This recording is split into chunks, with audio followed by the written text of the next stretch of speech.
di Ibrani 4 ayat 12 sampai 13. Yang baca siapa? Makasih Pak Menlu. Ibrani 12.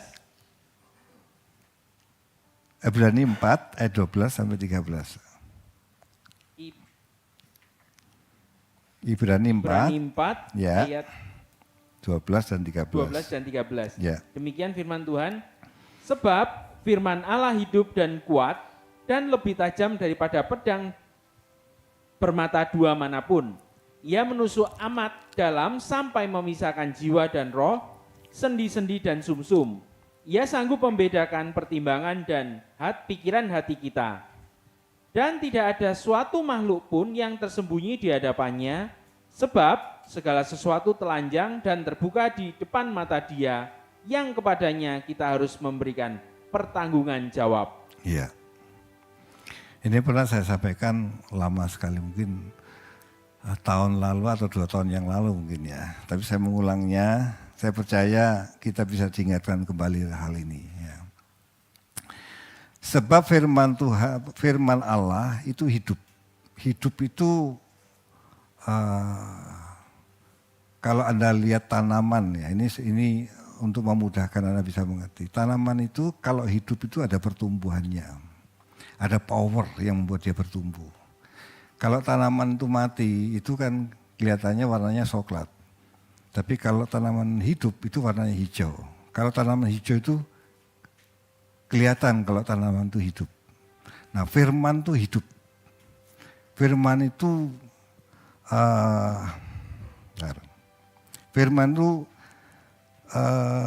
aktif. Hidup itu aktif, kuat, berkhasiat, mampu mengubah seseorang. Itu firman. Ya. Yang kedua, kuat. Firman itu berdaya. Yang tadi mampu mengubahkan seseorang. Itu firman. Nah, yang ketiga dikatakan bahwa firman adalah pedang yang lebih tajam daripada pedang bermata dua manapun. Firman itu kalau Anda, ini pedang dikatakan ia menusuk amat dalam sampai memisahkan jiwa dan roh. Ini pedang yang kalau Anda lihat pedang, itu ada yang pedang yang hanya satu sisi yang tajam. Tapi kalau yang ini 2 sisi yang tajam dan ujungnya yang lancip gini. Itu biasanya punyanya orang Eropa ya. Pedang yang bukan untuk memotong tapi menusuk. Dikatakan tadi menusuk amat dalam. Nah, dikatakan bahwa dia pedang yang lebih tajam, bermata dua yang lebih tajam dari pedang manapun. Kenapa? Gini, kalau pedang itu atau pedang yang arti untuk menusuk itu dia bisa menusuk yang kelihatan. Kalau tidak ada bendanya dia tidak bisa nusuk. Ya Pak ya? Halo? Pedang itu kalau pedang beneran ya, itu kalau menusuk itu harus bendanya, ada bendanya. Harus kelihatan fisiknya yang ditusuk. Kalau tidak ada bendanya ditusuk, dia tidak bisa. Makanya dikatakan ini pedang bermata dua, lebih tajam dari pedang bermata dua manapun. Dia bisa menusuk hal yang tidak kelihatan. Firman itu bisa menusuk hal yang tidak kelihatan. Apa yang tidak kelihatan? Jiwa dan roh. Dia bisa memisahkan jiwa dan roh. Dia bisa memisahkan yang tidak kelihatan itu. Manusia tidak bisa memisahkan, tapi firman bisa memisahkan. Karena manusia itu pada umumnya sebelum mengenal kebenaran, jiwa dan roh itu nyampur. Mana kehendak saya, mana kehendak Tuhan, enggak tahu. Lebih banyak kehendak kita. Nyampur. Untuk mengerti kehendak Tuhan, perlu firman yang memisahkan jiwa dan roh. Firman itu dahsyat Bapak Ibu. Bisa mengubahkan hidup kita. yang duniawi menjadi yang ilahi. Yang mustahil bagi manusia, tapi tidak ada yang mustahil bagi Allah. Firman itu kuat.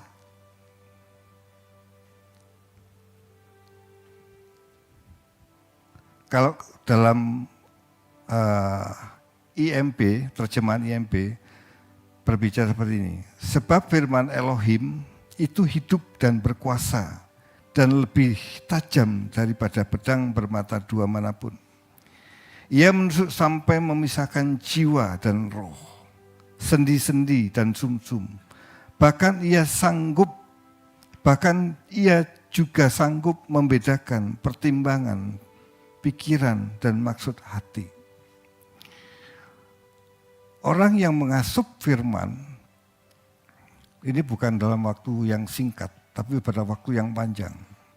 Orang yang bergaul dengan firman, orang yang belajar firman, dia akan memiliki ketajaman dalam hatinya.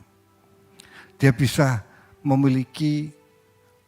memisahkan mana ini kehendak Allah, ini kehendakku.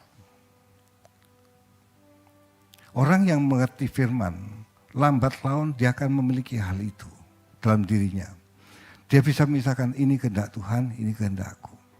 Kalau tidak, dia tidak akan pernah mengerti kehendak Tuhan.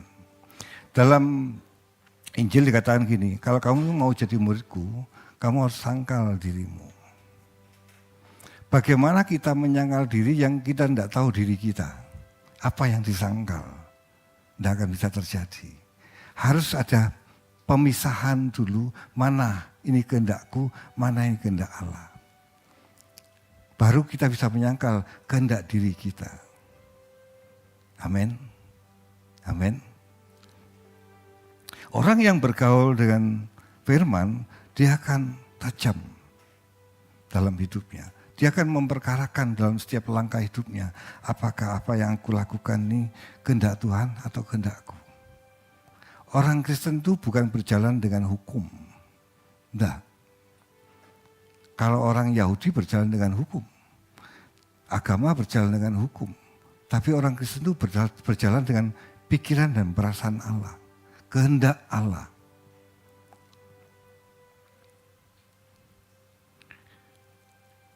Tadi lagunya dikatakan, hidupku bukan aku lagi.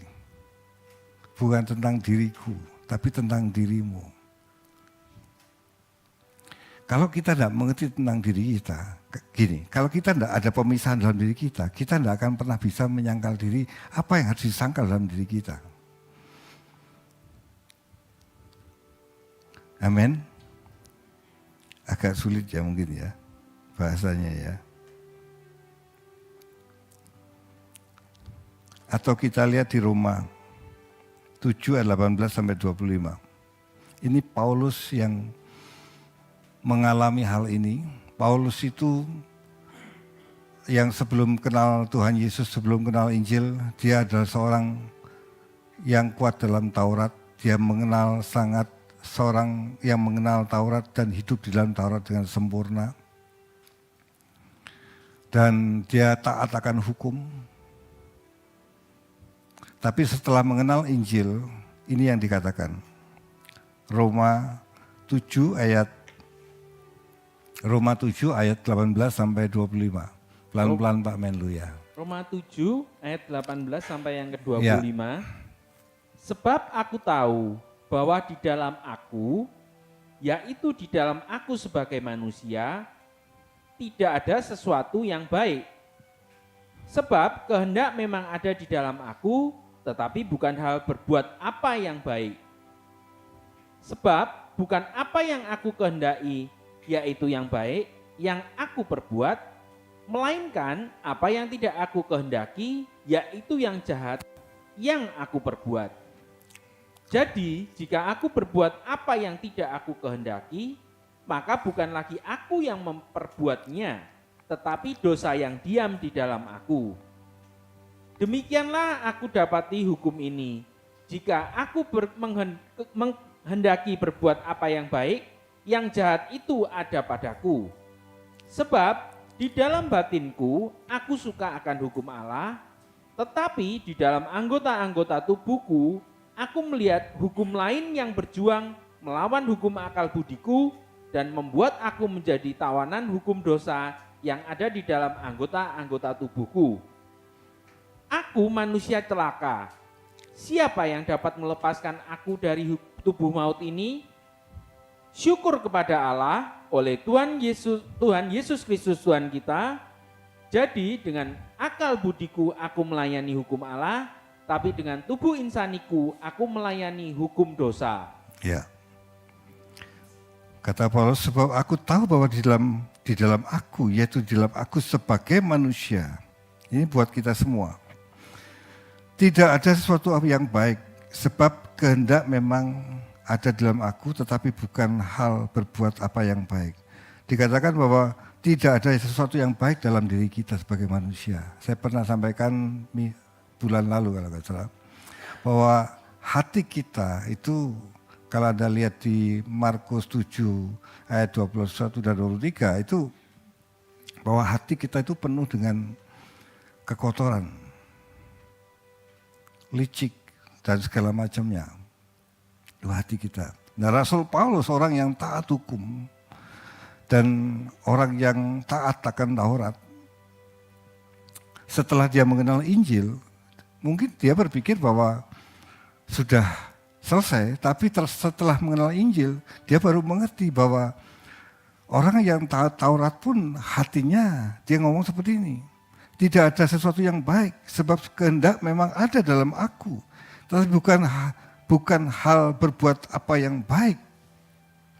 Sebab bukan apa yang aku kehendaki yaitu yang baik yang aku perbuat, melainkan apa yang tidak aku kehendaki yaitu yang jahat yang aku perbuat. Rasul Paulus ini orang yang serius dengan Tuhan.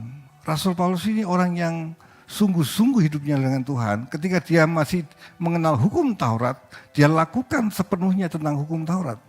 Tapi setelah dia mengenal Kristus, apa yang sudah dia lakukan di dalam hukum Taurat itu, dia mulai mengenal bahwa hatinya itu walaupun dia bisa melakukan hukum Taurat, ternyata hatinya penuh kejahatan. Dia ngomong, aku ingin melakukan yang baik, tapi yang jahat sudah ada padaku. Artinya ada pemisahan. Ketika dia ketemu dengan Injil, itu terjadi pemisahan. Yang tadinya berpikir, ya aku sudah taat hukum Taurat. Tapi setelah mengenal Injil, ada pemisahan. Aku ingin melakukan yang baik, tapi yang jahat ada padaku, di dalamku. Kalau kita belum mengenal Injil, itu nyampur. Kita pikir hati kita itu dengan roh kita itu nyampur. Sulit membahasakan ya, tapi tidak jelas, gampangannya seperti itu, enggak jelas. Tapi setelah mengenal Injil, kita bisa mulai mengerti. Ketika kita berpikir yang salah, Pak David hari Kamis bilang bahwa kekristenan itu tentang batinnya, bukan tentang hukum. Kekristenan itu tidak memiliki hukum, tapi tentang batinnya, tentang yang ada di dalam. Kalau seorang batinnya itu benar, pasti di luarnya pasti sudah benar. Apa yang dilakukan pasti benar. Tapi kalau orang taat hukum, tapi belum tentu dalamnya benar. Kembali gini, orang yang mengerti, orang yang bergaul dengan firman, di dalam batinnya ada pemisahan. Mana kehendak Allah, mana kehendakku. Setelah ini mengerti, baru dia bisa menyangkal dirinya. Apa yang harus disangkal? Sebetulnya peristiwa Rasul Paulus ini, itu peristiwa menyangkal diri. Sebab bukan apa yang aku kehendaki yaitu yang baik yang aku perbuat, melainkan apa yang tidak aku kehendaki. Ini ayat gak mudah dimengerti, tapi kalau kita pelan-pelan bisa mengerti, Anda akan dihibur akan hal ini. Karena ini perjalanan orang-orang yang mau serius dengan Tuhan akan mengalami hal yang seperti ini. Yaitu yang jahat yang aku perbuat. Jadi jika aku berbuat apa yang tidak aku kehendaki, maka bukan lagi aku yang memperbuatnya, tetapi dosa yang diam di dalam aku. Demikianlah aku dapati hukum ini. Jika aku menghendaki berbuat apa yang baik, yang jahat itu ada padaku. Sebab di dalam batinku, aku suka hukum Allah. Dia orang yang serius dengan Tuhan. Dalam batinku aku suka hukum Allah. Tetapi di dalam anggota-anggota tubuhku, aku melihat hukum yang lain yang berjuang melawan hukum akal budiku, yaitu roh ini. Dan membuat aku menjadi tawanan hukum dosa yang ada di dalam anggota-anggota tubuhku. Ayat 24, aku manusia celaka.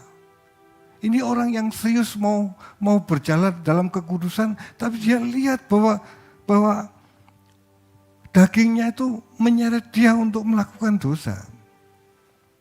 Saya percaya kalau Anda bergaul benar dengan Tuhan dan betul-betul serius dengan Tuhan, Anda akan mengalami ini dalam hidup Anda. Ada tarik-menarik di sini. Ingin melakukan yang baik tapi yang jahat sudah ada padaku. Ini karya Injil, karya firman Allah, karya Kristus di dalam kita. Kalau Rasul Paulus bilang, hidupku bukan lagi aku, tapi Kristus di dalam aku. Walaupun dalam wadah yang sangat daging sekali. Gitu. Ayat 24 saya ulang, aku manusia celaka. Siapa yang akan melepaskan aku dari tubuh maut ini? Dia orang yang serius. Dia merasa terbelenggu dengan hal ini. Dia mau hidup kudus tapi yang jahat sudah ada padaku. Ayat 25 solusinya. Dia temukan ini. Syukur kepada Allah. Oleh Yesus Kristus Tuhan kita. Oleh Injilnya. Ya. Jadi dengan akal budiku aku melayani hukum Allah. Tetapi dengan tubuh insaniku aku melayani hukum dosa. Ini ayat kesannya seperti ini. Di batinnya aku melayani hukum Allah, tapi jasmaniku aku melakukan dosa. Kan gitu dah? Tidak seperti itu. Arti yang sesungguhnya itu seperti ini. Saya dapatkan ini dari Pak Eras ya. Anda kalau dengarkan Pak Eras pasti tahu hal ini. Mestinya ayat ini diterjemahkan aku sendiri, ayat 25 tadi. Ayat 25 ya. Aku sendiri dengan sungguh-sungguh menundukkan pikiranku kepada hukum kesucian Allah, sementara aku masih tinggal dalam tubuh yang ada dalam kodrat dosa. Itu maksudnya. Dia ngomong seperti ini, aku sendiri dengan sungguh-sungguh menundukkan pikiranku kepada hukum kesucian Allah. Sementara aku masih tinggal dalam tubuh yang ada dalam kodrat dosa. Kita semua kalau kita mengenal Injil dan bergaul dengan Injil, kita akan tahu hal ini. Saya bersyukur Rasul Paulus tulis hal ini, supaya kita tahu dan kita tidak berjalan itu tidak dalam kelemahan, tapi dalam kekuatan. Kesaksian Paulus ini membuat kita bisa, perjalanan orang Kristen itu ternyata kalau aku ngalami ini, Rasul Paulus pun ngalami. Kalau Rasul Paulus mengalami, itu penghiburan buat kita. Bukan dalam arti seperti ini loh Bapak Ibu. Kita mengerti firman, kita hidup dalam kekudusan dalam batinnya kita, tapi di luarnya kita melakukan dosa. Enggak.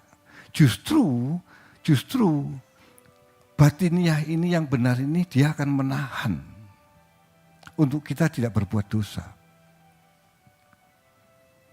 Walaupun keinginan dosa itu ada dalam tubuh ini, dalam daging ini.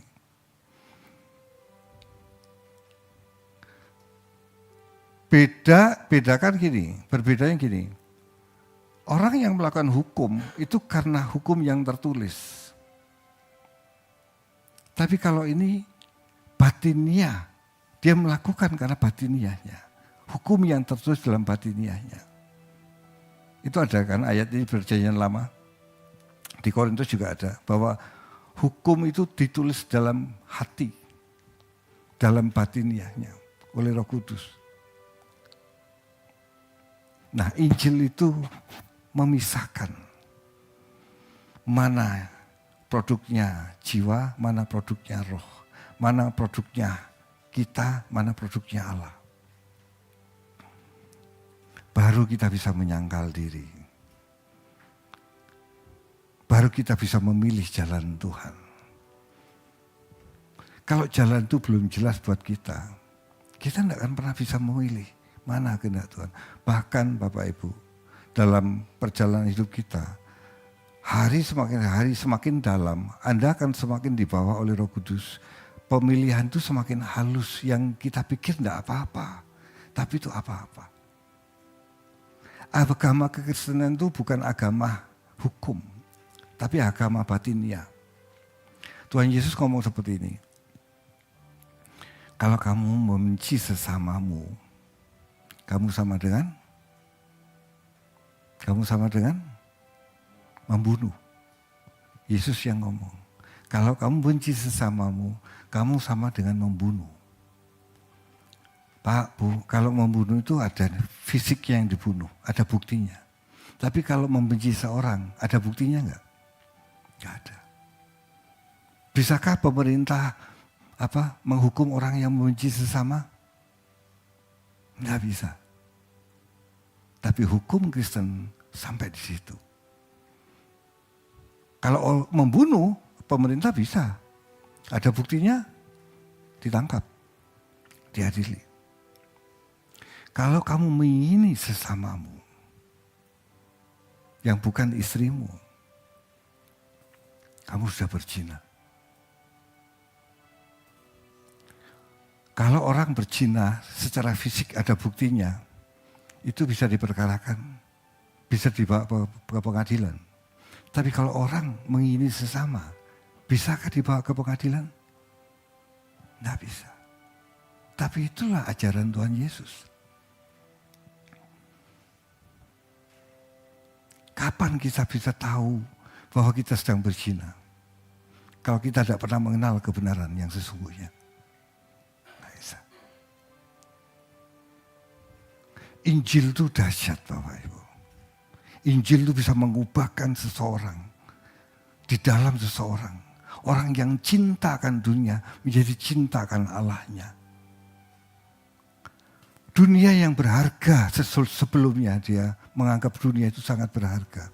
Tapi ketika dia berjalan bersama Injil, bergaul dengan Injil, bisa mengubahkan hidupnya, menjadikan dunia tidak berharga.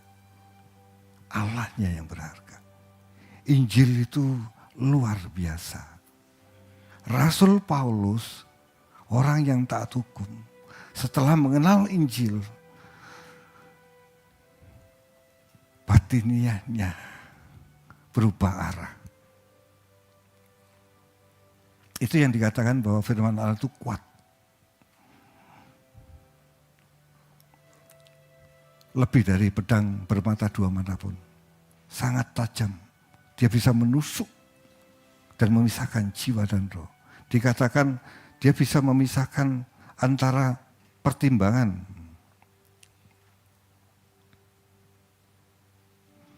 Dia bisa memisahkan, dia sanggup membedakan pertimbangan dan pikiran kita. Tanpa firman, seseorang tidak bisa memisahkan hal ini. Mana kehendak saya, mana kehendak Allah. Ada dua orang yang bisa melakukan, dia membantu seseorang. Mungkin nilainya sama, yang dibantu sama, mungkin ya. Melakukannya sama, mungkin jamnya sama. Tapi belum tentu hatinya sama. Belum tentu batinnya sama. Kok bisa Pak? Yang satu dia memberi ingin dipuji, yang satu memberi dengan ketulusan karena takut akan Allahnya, karena mencintai Allahnya. Itu berbeda. Pak, kita nanti dihakimi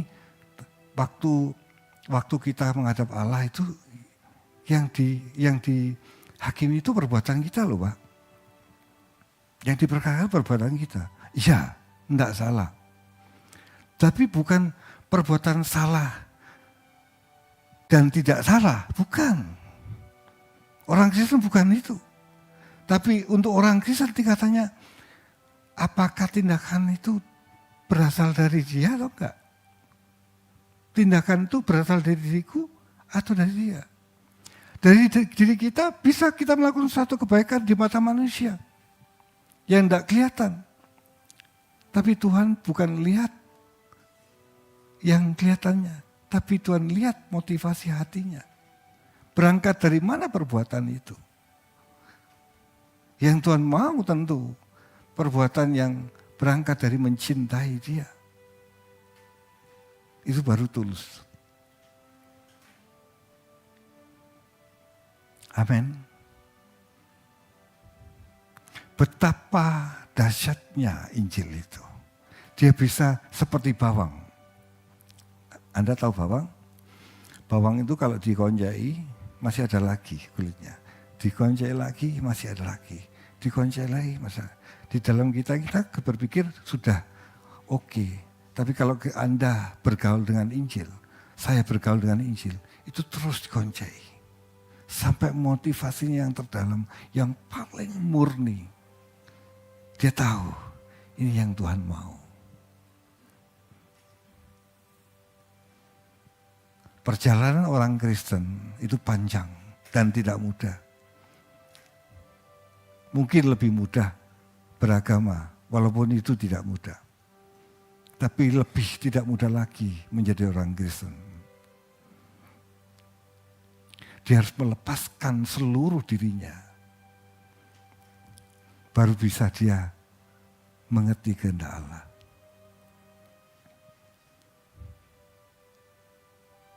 Amin.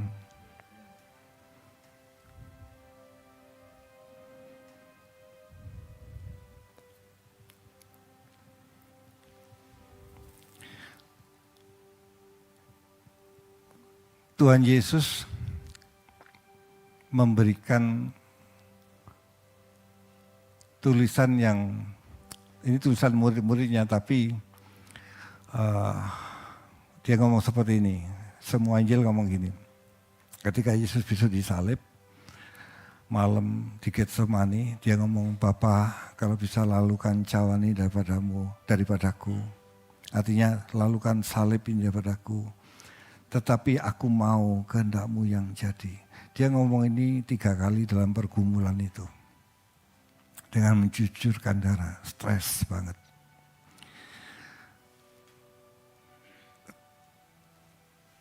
Kejelasan mana kehendak Allah dan kehendak kita itu sering kali terjadi itu ketika pressure itu kuat dalam diri kita. Kita mengalami masalah yang kuat sekali, itu baru muncul mana kehendakku, mana kehendak Allah itu jelas. Makanya orang Kristen itu tidak boleh menghindari penderitaan. Karena justru dalam hal itu, kalau orang itu bergaul dengan firman, bergaul dengan Allah, dia akan mengerti kejelasan itu. Tuhan Yesus besok disalib, malam berdoa, Bapa, kalau bisa lalukan cawan ini daripadaku. Ini kehendaknya Tuhan Yesus. Tapi aku mau kehendak-Mu. Ada manusia yang baru, yang aku mau kehendak-Mu. Ini produknya Injil. Yang terjadi kehendak Bapa. Dan itu baik. Dan itu menyelamatkan. Orang yang mau hidup dalam kehendak Bapa harus selesai. Tapi kita tidak akan selesai tanpa Injil. Maksud saya apa sih?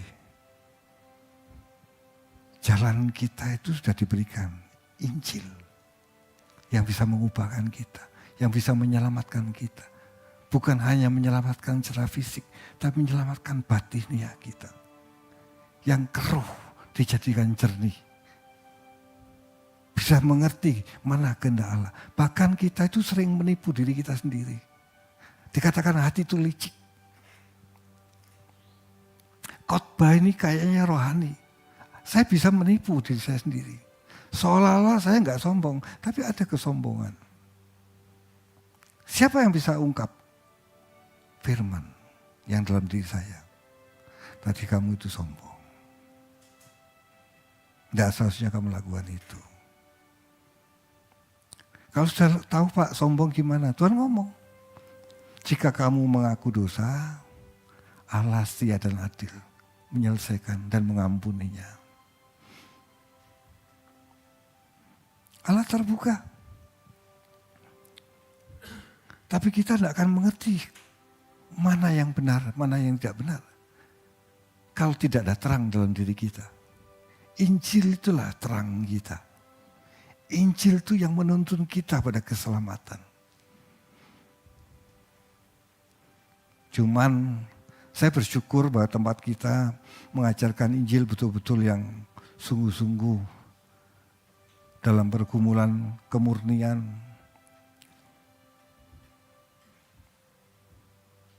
Karena banyak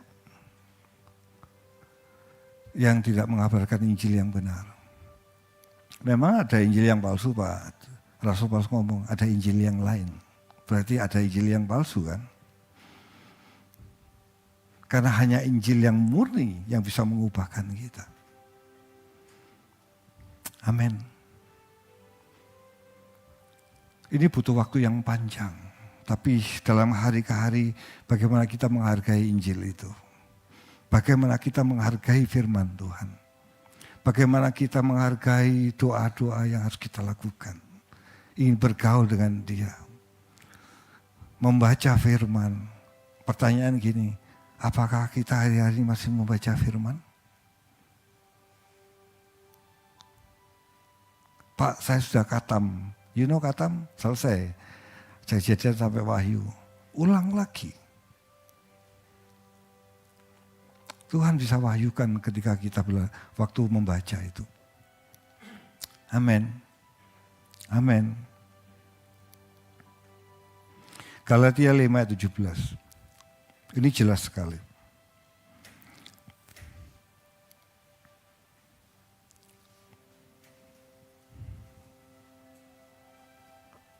Galatia 5 ayat yang ke-17.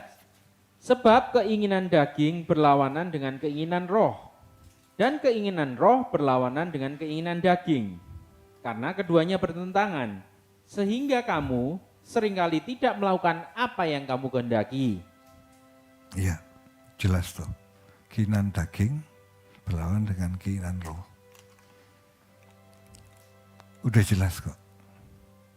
Tapi Anda tidak akan mengerti hal ini tanpa Injil. Hanya Injil yang bisa membawa Anda dan saya ke tempat ini.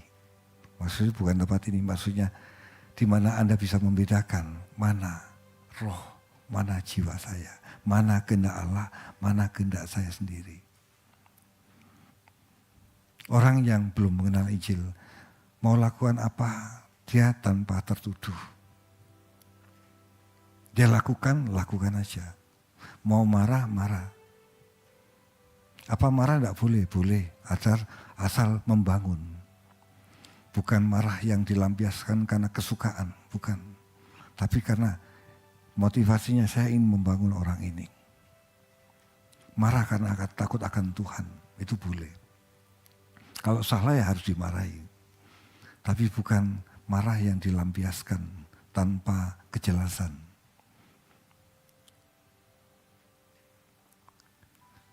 Orang yang mengenal Injil, bergaul dengan Injil, dia pasti memperkarakan, akan secara punya kesadaran bahwa ini salah atau enggak, ini berkenan atau tidak. Itu akan muncul dalam dirinya. Bahkan dalam sikap apapun, orang yang mengenal Injil, orang itu menjadi agung. Seharusnya demikian. Dalam bersikap pun, dalam bersikap dengan sesama, dia akan agung. Sebelum ngomong itu pikirannya jauh.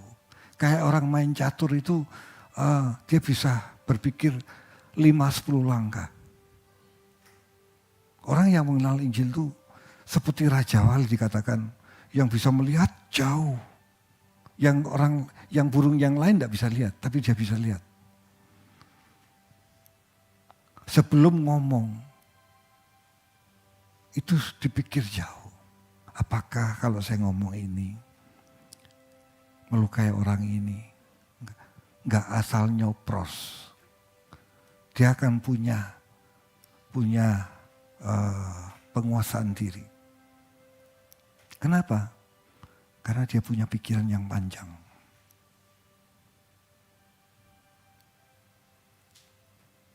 Kalau aku lakukan ini, Allah berkenan enggak? Bisakah kita melakukan, sudah mengenal Injil, terus tiba-tiba kita melakukan yang salah? Bisa. Tapi setelah melakukan yang salah, Injil akan bicara dalam diri kita. Tadi kamu itu salah. Tidak asusnya lakukan itu. Aduh Tuhan, ampuni aku. Kembali ke relnya lagi. Injil itu dahsyat Bapak Ibu. Kita mungkin belum bisa menikmati, termasuk saya, sedalam itu. Tapi kalau kita terus mengikuti, terus bergaul dengan Injil, terus bergumul dengan Injil, suatu ketika kita akan bisa melihat sesuatu yang lebih jelas lagi, berjalan bersama Kristus. Bahkan kita berani meninggalkan diri kita sendiri. Kalau kita masih ragu-ragu, kenapa? Karena belum jelas buat kita. Semakin kita jelas mengenal Injil, semakin jelas hidup kita, arah hidup kita. Manusia itu pasti memilih yang terbaik dalam hidupnya. Pasti. Tidak mungkin dia milih yang terjelek. Tapi apa yang terbaik yang menurut dia. Tapi kalau dia mengerti yang terbaik di hadapan Tuhan dan untuk dia akan tetap milih itu seharusnya. Tapi perkaranya kita belum bisa mengerti mana yang baik dari Tuhan. Karena masih keruh. Butuh waktu yang panjang. Dan ini tidak bisa gini. Saya hari ini baca, besok enggak. Hari ini baca, besok enggak bisa. Karena dunia juga mewarnai kita tiap hari. Injil itu yang harus mewarnai kita. Kita mau pulang bersama-sama. Amin. Tuhan lagi sediakan tempatnya buat kita. Dan dia katakan, aku ingin engkau di mana aku berada. Tapi apakah kita berjalan dengan Injilnya? Bergaul dengan Injilnya? Amin. Tundukkan kepala.